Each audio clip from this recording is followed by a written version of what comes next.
68, when I start to sing calypso, I used to shoot straight. All my enemies I killed slow. I would shoot right and left. Big shot men met their death. But this year, when the season came, I had planned to leave the game. Well, as man, I hung up my guns. I had planned. My career was done. Goodbye, fans. Chalky will teach the younger ones. But when Mr. Fool was stopped for charges laid by a cop, and she get paid, I said, yeah. And when the border tell Ivan Williams to go, I get sail, and I put on the guns again.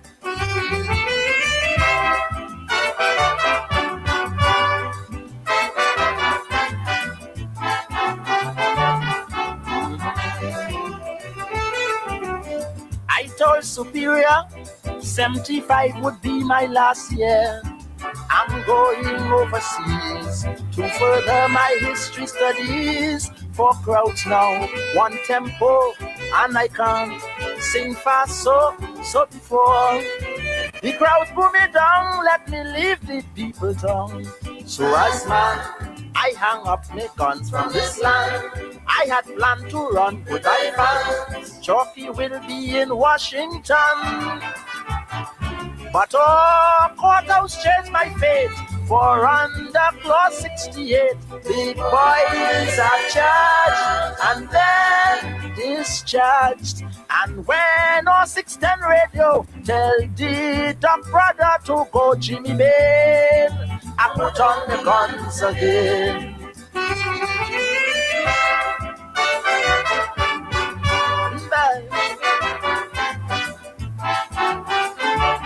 This is Caribbean. Every year I sing, and yet the same thing's happening. I'll shoot at the feet, but like the bulletproof, you see, party shots cannot squawk. Out you go. Once you talk, look you run. Mr. Owen Merritt from the States and the Senate. I fed up, I hung up me guns, I close shop. All me bullets gone, time to stop. On the stage, let new stars be born.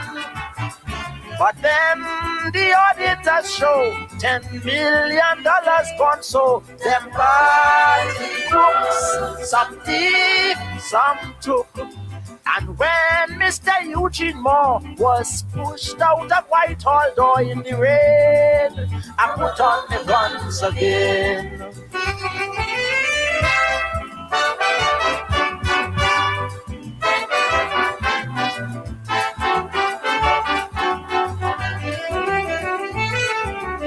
I told CDC I've stopped singing to start teaching.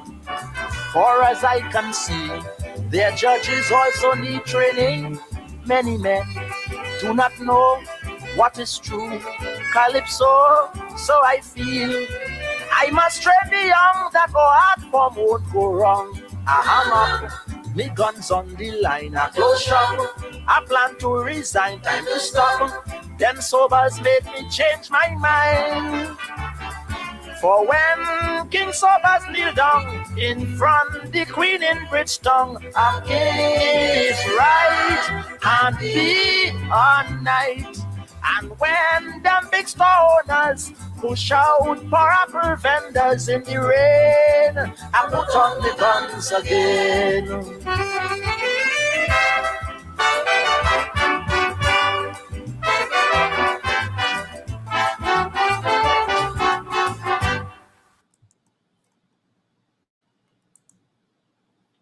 Yes, good evening to you and welcome to Politics 101. Late start tonight, multiple tasks, marathon meeting today, and it went over time, cut into overtime. Parliamentary work, and although Parliament is not in session, we, the APNU parliamentarians, are in session, and we try to meet every week. And tonight's meeting, today's meeting, marathon meeting, as I said, is scheduled to finish in time for Politics 101 to start. Unfortunately, it didn't. So rather than go the night without a show, I've decided that we are going to at least make an appearance. Brother Sherrod is going to be on time. And so I have his permission to overlap with him tonight.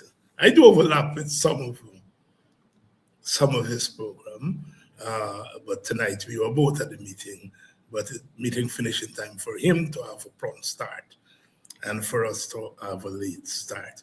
But I'm grateful that some of you are here, and we are going to have a program. Welcome to all of you, whether you're joining us from in Guyana or outside of Guyana. Welcome. It's exciting times. The start of the new year. It's not a Merry Christmas, Happy New Year kind of start. It is the kind of start that is electrifying politically. Of course, leading us off the night is the mighty truckers, Dr. Hollis Liverpool. I put up my guns again. And in that calypso, of course, Chuck does is saying that, look, I intended to retire and go and study history and leave the people's stage. But then, when they put the poor apple vendors in the rain, I put up my guns again. The things in the society made him change his mind. And I thought it was apt. I wanted some chalk dust tonight. I dedicated to my friend out of Toronto, Colin Burke, Colin Garnett to some, Colin Burke. And that's one of his favorites.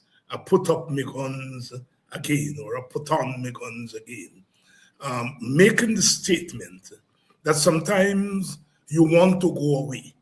Sometimes you want to go into retirement, but then things happen that bring you back into the arena.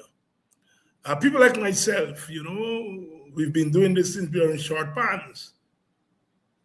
It's 50 years doing this politics thing, and sometimes you want to just fade away and relax and leave the people's stage. But then the Americans went and arrested and took away Mr. Maduro. And that means that Guyana is now brought into the firing line. So I said, I can't go away. I have to come back. I put up my guns again. Intellectual guns, political guns, academic guns, use all we have in our fight to ensure that our country, our people, our civilization continues to survive. Guyana is one of the most interesting countries in the world. It's a unique country. One can argue that all countries are unique, but Guyana has a particular kind of uniqueness about it.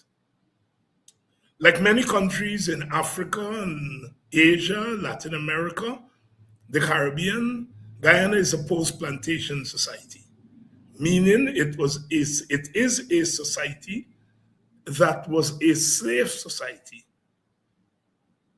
And after centuries of slavery, it moved into a period of further colonialism. And so for most of our history in Guyana, our people have been in bondage. Our people have been oppressed for most of our history. And that makes our countries unique. That is why the Caribbean is unique. That is why Latin America is unique. That is why Asia, Africa is unique. But the Caribbean, especially for most of our history, as what we can call the Caribbean, it's been a history of bondage, to quote Professor Rex Nettleford. And if most of your history has been in bondage, most of your history, you are fighting to escape bondage. You're fighting to overcome bondage. And so this imposition of bondage and this struggle to escape bondage creates a particular kind of society. And it is out of that ferment, out of that tension between bondage and anti-bondage, out of that comes the Caribbean character, the Caribbean personality, of which Guyana is part. So when we speak about the Caribbean civilization, of which Guyana is part, we are talking about a particular experience, not just the experience of bondage, but the experience of fighting, and in some respects, defeating bondage. So when our artists, when our athletes, when our academics, when our workers in field and factory engage in production, engage in selling their labor, they're doing so from a particular perspective, which is unique. And I think sometimes, understandably so, we in Guyana think that we do not matter as a society. We do matter because we bring something unique. We're not just a post-plantation society, but we are a society where different groups, some brought against their will as the Africans, some who were here as the indigenous people, and some who came after the bondage of slavery.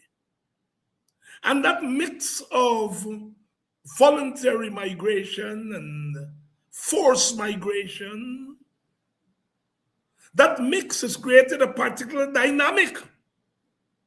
So quite apart from being a post-plantation society, we are a society in which different ethnic groups, strangers sometimes, thrown together. The Africans came here.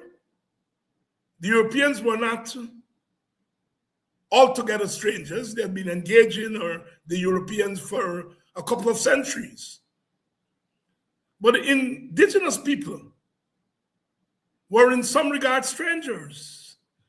Strangers meeting involuntarily. And then after slavery was buried as a legal system, as a formal system, other strangers came. And so in many regards, Guyana is a land of strangers who are landed in this place, and strangers who had to contend initially with a common adversary, the plantation, and what the plantation represents. And so these strangers, suspicious of each other, but nevertheless having to survive in a land far away from home, another uniqueness of Guyana. And so Guyana has been blessed with ethnic diversity. But with ethnic diversity comes ethnic competition. And so diversity and competition, that collision, has created a particular dynamic in Guyana. We are a particular kind of country. We are a unique country. Every country is unique. There are similarities between Guyana and other parts of the world, similarities between Guyana and the rest of the English-speaking Caribbean. But there are also divergence. Guyana is a unique polity. Geographically, Guyana is located at the tip of North America. To the north of us, the United States and Canada, large countries, big countries, hegemons. Not far from us, the Brazilians, large country, that has become a big and influential country in the Western Hemisphere. Venezuela, the largest deposit of oil anywhere in the world, our neighbor. We are sitting squarely there in the middle. So geographically, we are a unique space. It means, therefore, that uniqueness means that we are always having to think about the world, not just about ourselves. We make the cardinal sin, commit the cardinal sin of sometimes thinking too much about ourselves and not thinking enough about the world around us. And that often what we do and how we do it are influenced by the world around us. The uniqueness of Guyana, and I'm going here tonight because I think one of the weaknesses of politics is the way in which we diminish its importance. You know, we go out and we vote and we say, and story done. The Americans arrest Maduro, story done. We had an election, win, and Mohammed came from nowhere and they win 19 seats. And we seek to explain those things in their narrow locality. And that's perhaps a good place to start. But we have to understand it in its larger context. We have still not figured out.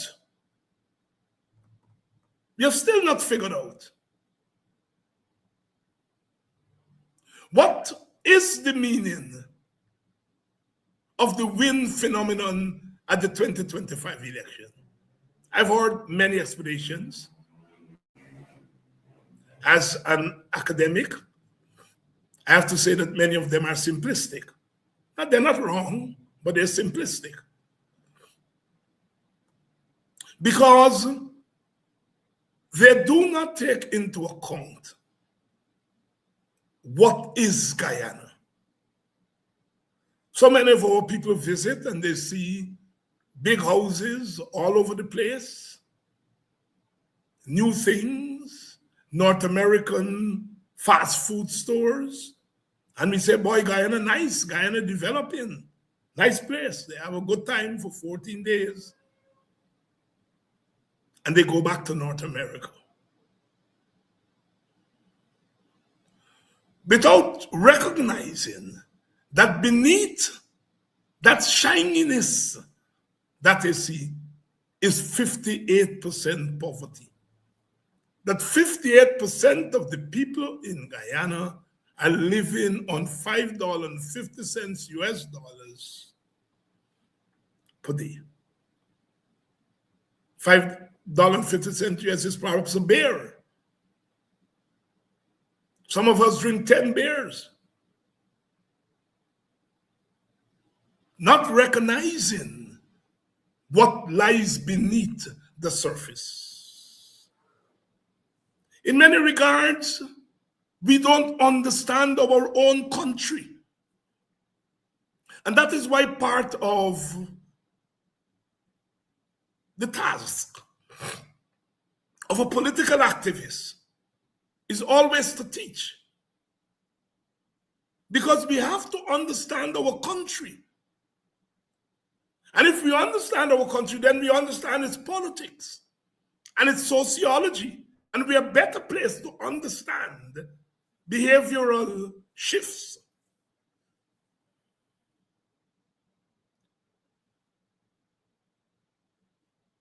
Guyana is a unique place. All countries are unique, but Guyana is a unique place. And we have to try to understand. Some people say, I was reading today, I noticed Azuddin Mohammed is now talking about PPP ministers engage in possible corruption. And some people are saying, the APNU never did that. They never exposed the corruption. And Azuddin is doing it. The answer is simple. Azuddin knows where the dead bodies are. He knows where the graves are. Whether they're shallow graves or deep graves, he knows. That's his role. He's better placed than David Hines to know where the dead bodies of corruption are in this country. More power to him. That's his role.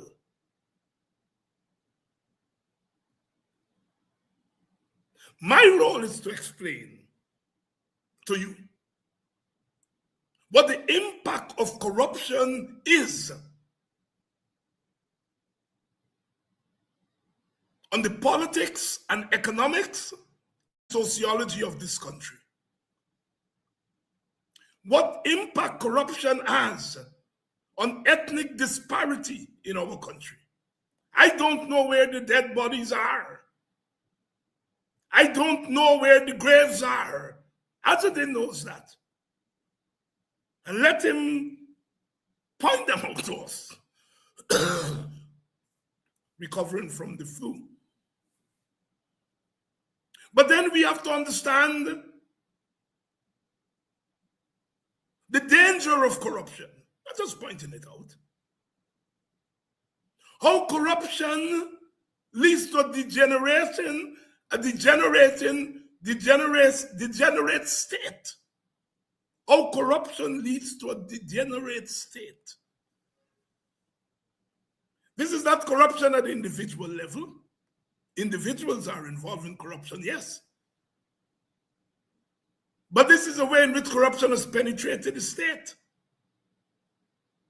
And it is good that someone who is alleged to have benefited and perhaps participated, alleged,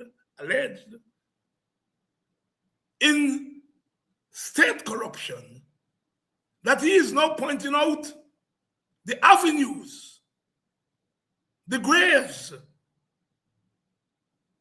If Azuddin has not done a good turn to his country, that is the best turn he's doing now. Finding the graves and telling us where they are. So that we can now explain to the Guyanese people in a way that Azuddin perhaps is not interested in and perhaps not capable of doing, how that corruption has caused so many problems in our country. That corruption has created a small elite of Guyanese. Most of them knowingly, some of them unknowingly. But created this small group of mega rich Guyanese. And when you are poor, You don't want to stay poor, you want to become rich. And you see rich people, and you want them to be your role models because you want to get rich like them. And you don't always question the origins of their wealth. You don't always question the origins of their wealth. And we are living in a Guyana where it is becoming evident by the day that corruption, where the state is in collusion with individuals,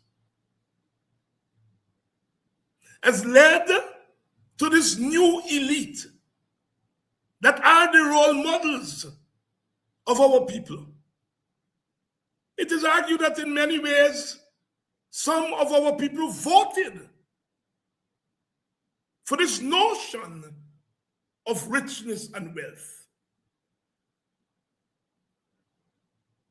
It's a dangerous development because it means that our people no longer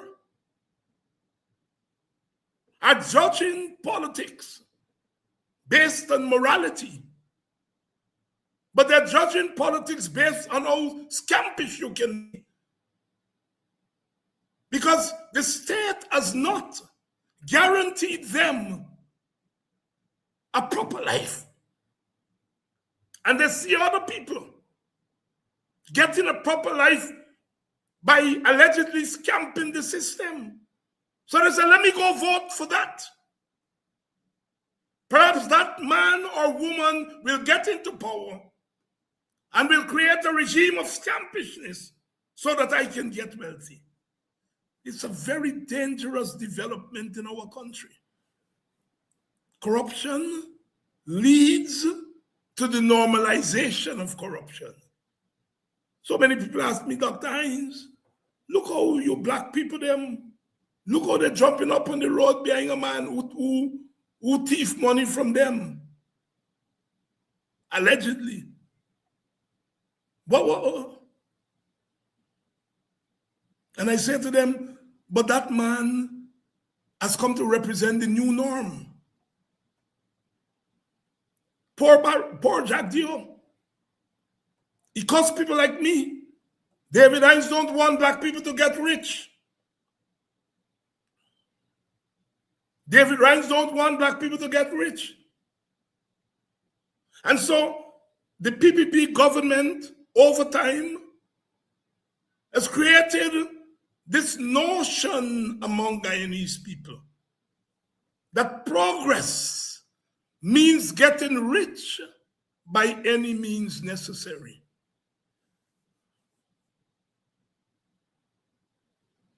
Including being a scamp. And so when people take that into the ballot boxes, Jagdio is now saying that APNU did not fight back. But Mr. Jagdio, you are the one that created that regime of slackness, that regime of getting rich by skullduggery.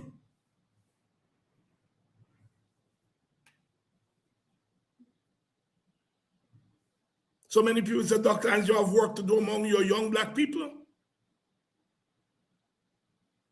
Because they've come to believe that all you need is a $3 million contract to build a concrete road.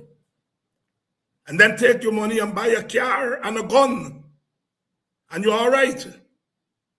I don't know that to be true for many young black people, but maybe for some. But perception becomes reality.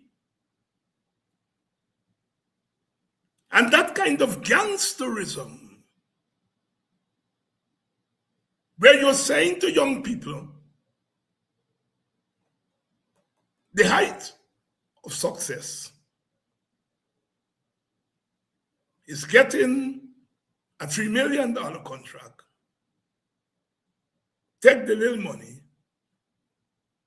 buy a car or a motorbike and maybe a gun, and you have made it. It is the PPP led by Jagdio that has created that notion of success. I heard some of them. Ravi Dev said David Hinds always talk that he been to school. And he's saying that young black people are not interested in going to school. There's an Indian man who is proud to be an Indian, who is saying that what he has observed is that young black people don't care about school. They have no place for people like David Hinds who say Yanti send it to school. What they want is quick money.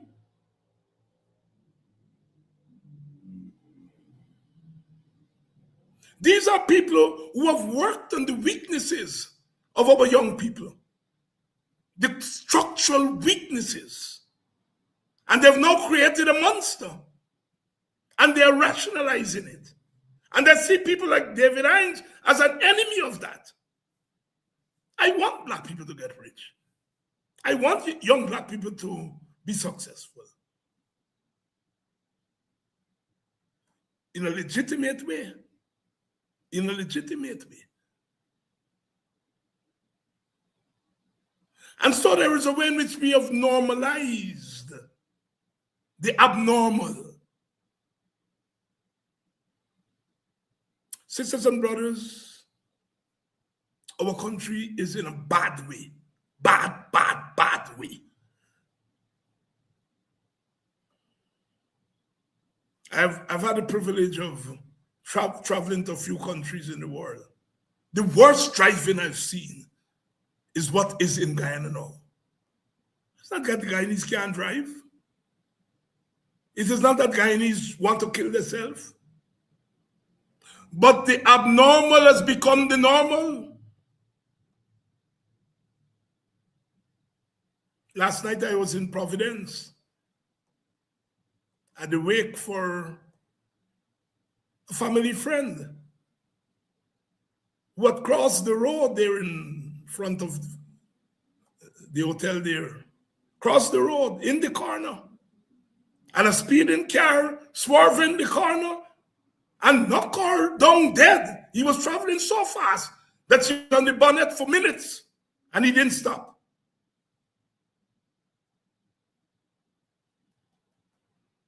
Speeding. And why you're speeding?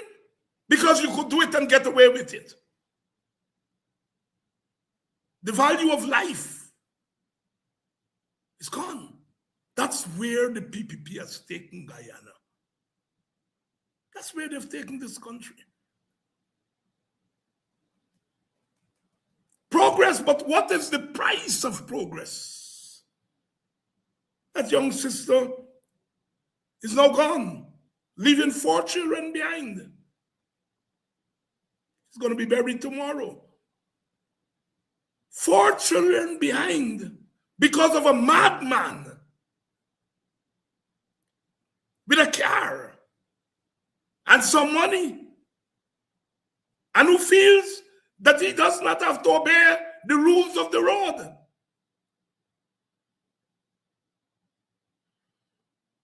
And the lives that are taken are mostly poor people's lives. No rich lady is going to be crossing the road at night. Rich lady will be in a car or a bigger car than the man car. Got no calling on the road. It's poor people going home from work. And they become the victims of the madness in our country. Progress. What is the price of progress? The loss of lives of ordinary people. 8-month-old child, now motherless. 3 others motherless. Because the people has no mother to scold her and to tell her, you are creating a monster for a country.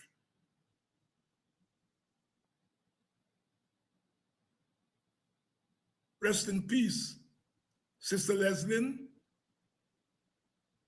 But can you rest in peace, knowing that your work on this earth was not done? God was not ready for you? But a madman, a product of a mad country being led by a mad government snuffed out her life.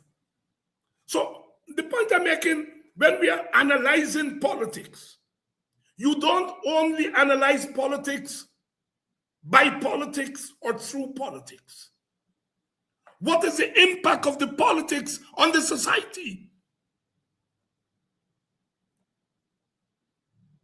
How people die, how people live. It tells you a lot about the politics of a country.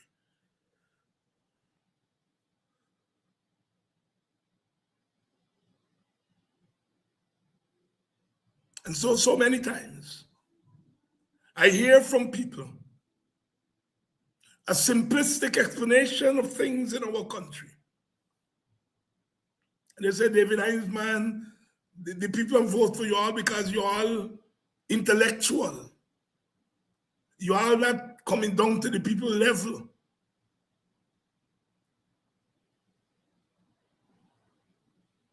And so they want our people to think that they're living in paradise when they're living in hell. Shadow said poverty is hell. And so when we do not allow them to sell you that stale bread, that there is progress in Guyana, how can there be progress when women are dying every day unnecessarily, leaving their children behind? Who will take care of those children? Most cases, it's grandmothers, auntie and uncle, sometimes fathers.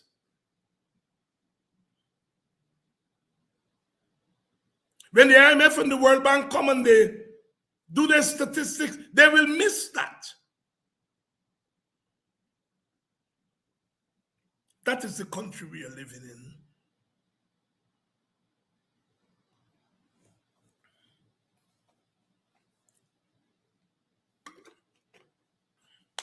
What is progress? What is progress? Guyana is not progressing. Guyana is changing. For some people in the society, it's heaven on earth. They never had so much money in their lives. The money come easy. The APNU people call it friends, family, and favorites.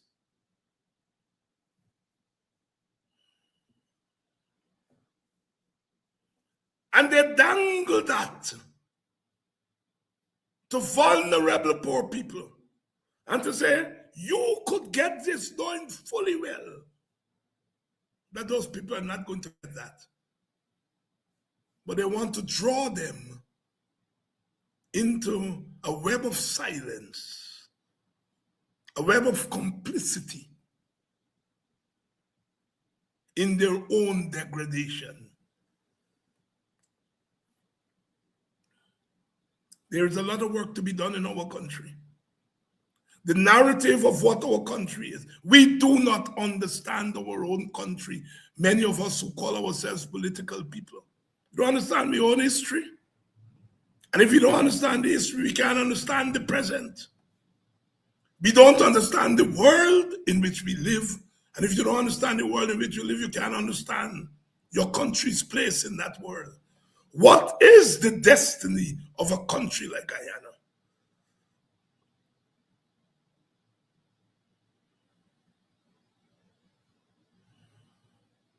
What is the destiny of a country like Guyana?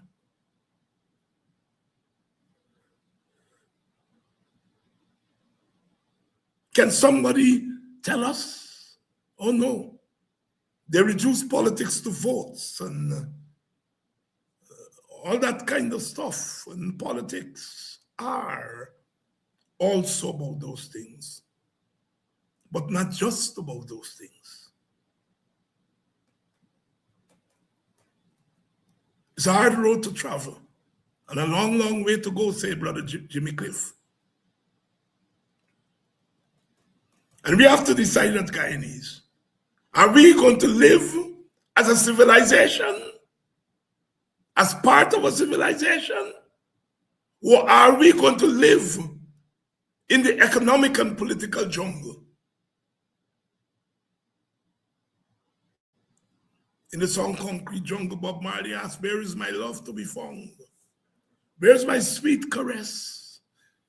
Can somebody tell me? I've never known no happiness. I've never known no sweet caress. I live in a concrete jungle where life is hard. The concrete jungle of Guyana. The facade of development.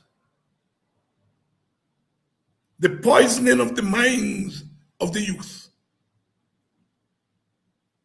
Taking advantage of their vulnerability. People laughing, kya, kya, kya, kya, kya. As young people are herded into spaces of uncivility.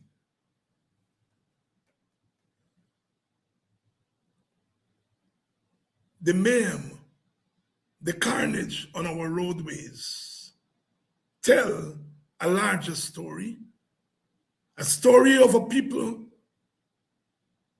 who have been entrapped by their own government to believe that life doesn't matter. Life doesn't matter. We bury our dead every day. Accident here, accident there.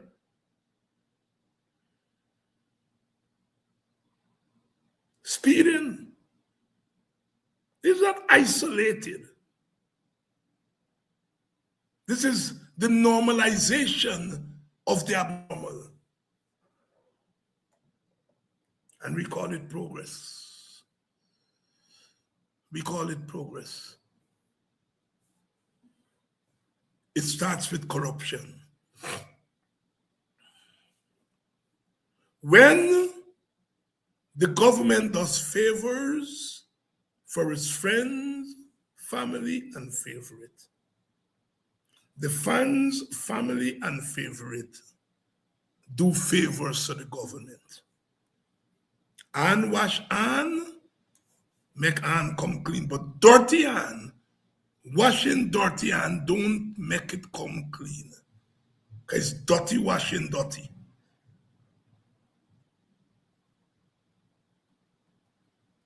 And so there is a relationship that is developed between the state and those who benefit.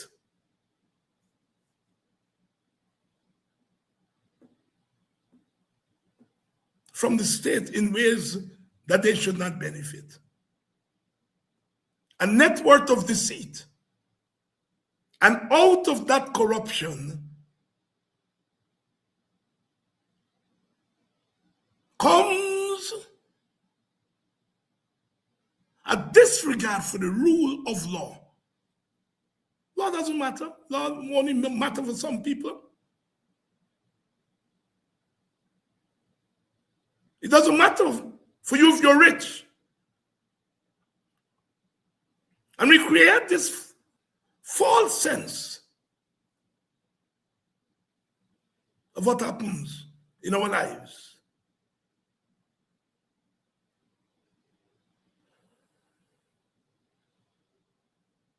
So I'm glad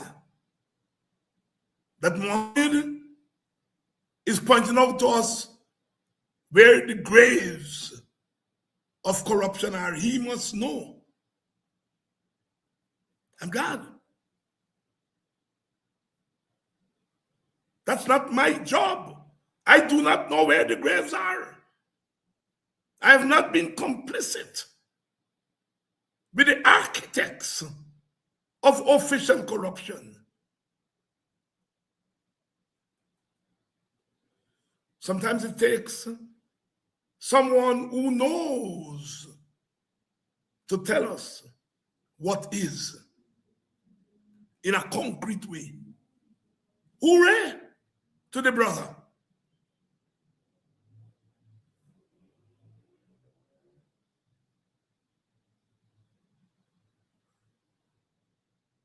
Corruption consumes even the innocent.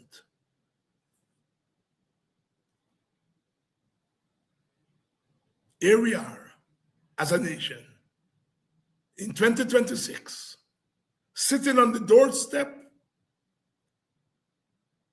of the theater of global warfare. But make no mistakes. Make no mistake. What is happening to Maduro in Venezuela is not about our interests as Guyana. It's about the U.S. interests. The U.S. is pursuing its own interests. As countries with power do. When you don't have power as a country, you may have interests, but you don't have power, you can't pursue your interests in a certain way. America is pursuing its own interests. This is beyond whether Maduro is bad or Maduro is good, Maduro is an authoritarian or whether he's not an authoritarian. That's not what it's about. It's about American interests as a superpower. America is competing with Russia and China for global influence. There are other actors. And America is taking out its own sphere of influence. It has returned to the 1823 Monroe Doctrine, the idea that this is our backyard and we are going to control things here. That is what is playing out there. Guyana is on the periphery of that, as far as America is concerned. Yet, given geography, given Venezuela's claim to Guyana's land, given America's economic interest in Guyana, it's also about Guyana. But Guyana does not have the military capacity to protect its own interest. And that is where the difference is. America has the military, political, and economic wherewithal to protect and advance its interests. Guyana has interest. Migrants spilling over the border. Venezuela shooting up in Guyana if they feel that Guyana is encouraging America. Venezuela invading Guyana. So Guyana has interest. But Guyana doesn't have the capacity, the wherewithal to protect and advance its interests. That is the fundamental difference between a country like the United States of America that won its independence by the gun in 1776, when they threw the British out and declared their independence on July 4th, 1776, got their independence by the gun. They're a particular kind of society. Guyana did not win its independence by the gun. Guyana won its independence through negotiation with the British and struggle against slavery and colonialism. Two different types of society. One could protect and advance its interests. The other one cannot protect or advance its interests. And so the questions being raised have to be different. If I were meeting with Rubio today, and I were the Guyana president, I would be meeting with Rubio to talk about how Guyana can be guaranteed its safety in a hostile neighborhood.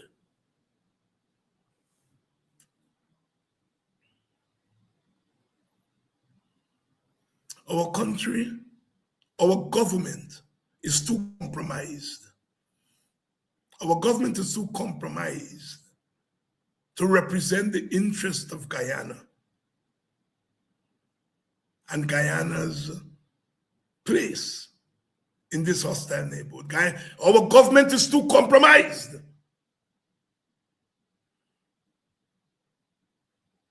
Our government is thinking about its own domestic survival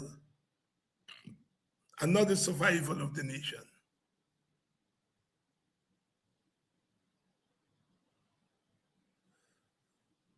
Our government is too deep in corruption. And so the government leaders may be vulnerable to US approach to international relations. And so they are not capable of representing our interests and protecting our interests.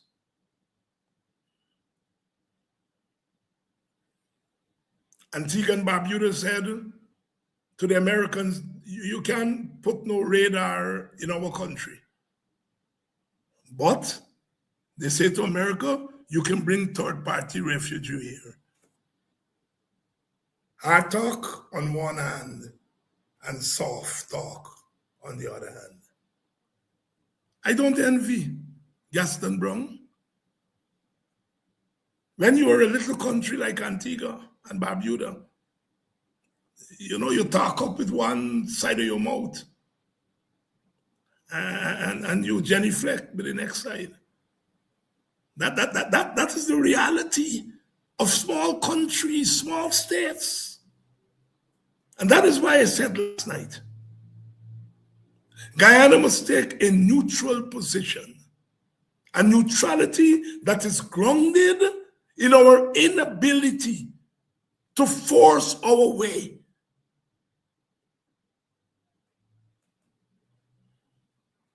Not a neutrality, by the way, that is grounded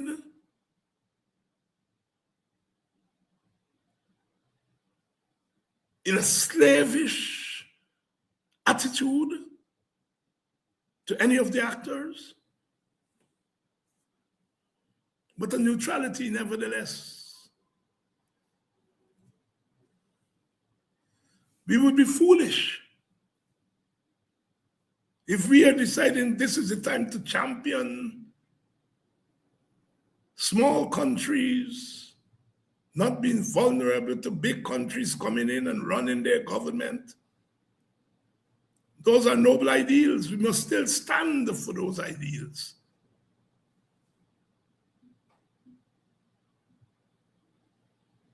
But we can't be in the front row advancing those ideals at this moment.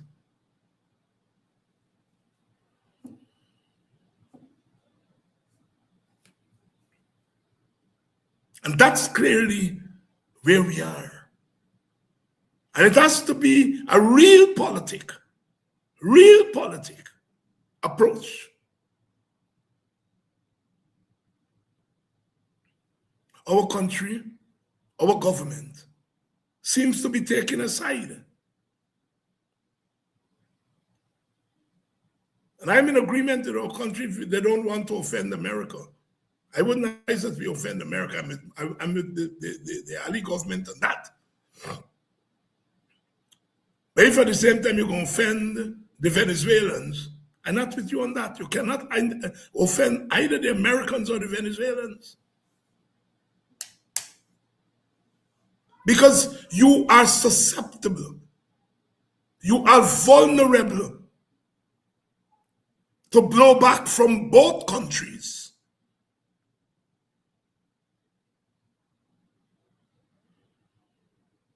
Nobody knows what Venezuela will do if there's another landing of troops there.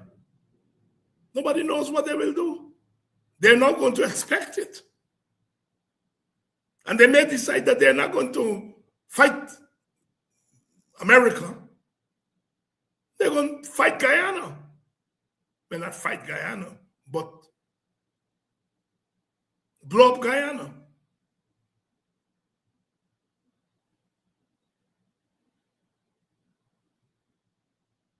Our people, countrymen and women, we have to know our country, know our country's history, know our country's place in the world. Sometimes we understand that we get caught up with our own internal politics and don't understand what's happening in the rest of the world.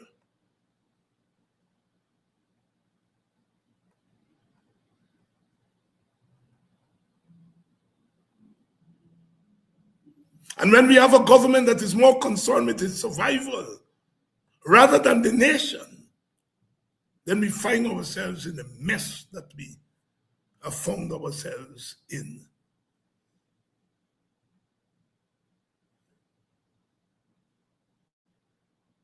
Guyana, take stock of yourself. Take stock of yourself. The simplistic nonsense I hear from people who ought to know better. Who ought to know better. The Guyana government is in talks with the Americans about taking third-party migrants. How is Guyana government going to say no to the Americans? After seeing what America just do to Maduro, well, how is the Guyana government going to say no? How is Antigua government going to say no? How is the Kittian government will say no? It's a fait accompli. They have to say yes to protect themselves. Consequences of being a small state with no leverage. Consequences of being a small state with no leverage. You think the Guyana government can tell the Americans, no, we're not taking them? No, they can't do that. They have to take them. And America is satisfying its own interests. And when all of that is over, where does Guyana stand? We already have problems with immigrants who came from Africa, and immigrants who were here before, and immigrants who came from Madeira and India and China. We already have problems with those immigrants. And now we are taking in more immigrants. We have not learned to live together in a settled way as a country of immigrants. But now we are taking in more immigrants. Now we have to take them in, because you can't tell the Americans no. America is satisfying its interests. Guyana is compounding in the process of living nice with the Americans, as we must. We are adding to problems in our country. That is the nature of international relations and international politics. That's where we find ourselves. Did the Guyana government say, boy, this is a big one? We in trouble. We can't tell the Americans no. But at least let the country own the decision. So, Mr. Rubio, give me a couple of days and a couple of weeks. Pick up the phone. Aubrey Norton, I know that you didn't shake me hand, but this is a biggie. Can we meet on this issue? As it in, I know I want to throw you away in jail in America, but this is a big one. We got to meet on this issue. And whoever else they call. And come up with a national approach to this issue. Because it's a big issue. Under normal circumstances, the Guyana government should say no. St. Kitts should say no. Antigua should say no, but they don't have no leverage to say no. But at least the Guyana government should call in the rest of the officialdom and say, let me try to own this thing together. Let me try to at least take a national position. At least say, we taking this thing, we saying yes under duress. But when you don't have a culture of working together, you then end up with a mess that we're in. This is a messy country. And the mess seeps right down to the bottom. Right down to the bottom. Everybody hustling somebody in this country.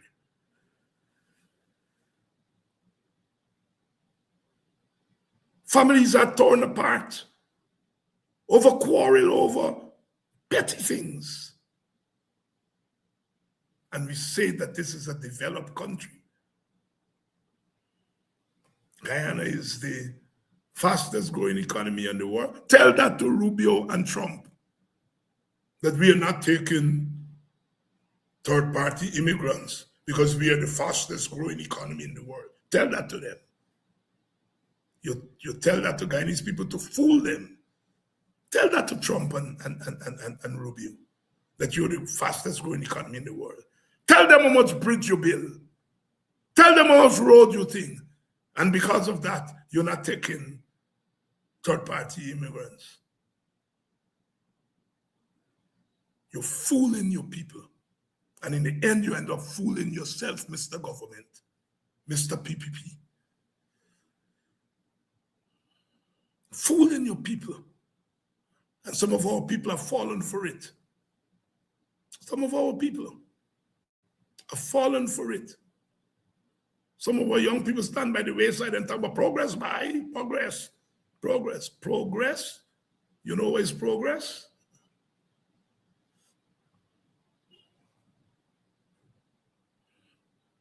It's going to be a rough time in the coming days and weeks and months. All we can do is try to talk to our people and to mobilize our people to understand the limitations of their own country and their own government, and to understand that we're in trouble.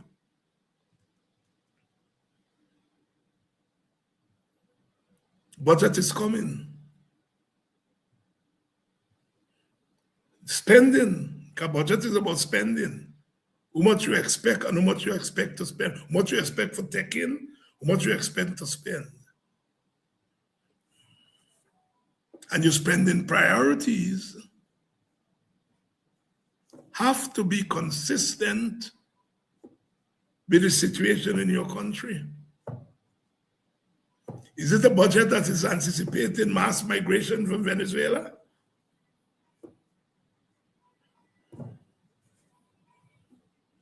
Is it a budget that speaks to 58% poverty? Is it a budget that speaks to the madness in the minds and the heads of our people who are carrying on the roadways and the byways?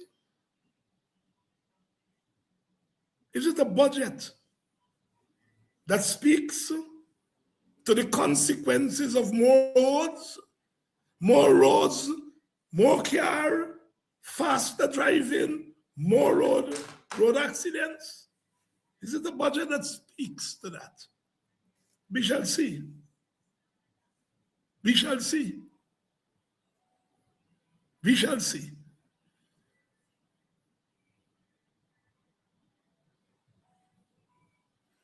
We come in peace. We go in peace.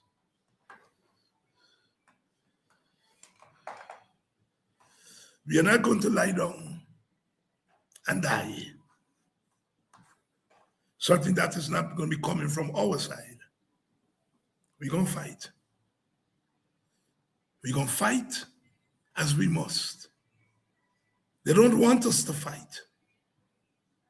They want us to be victims of their circumstances. But we're going to fight. We're going to fight. Love is the watchword because we got to love each other. And we got to understand that we're in this together. All of us. And that in the end, the fight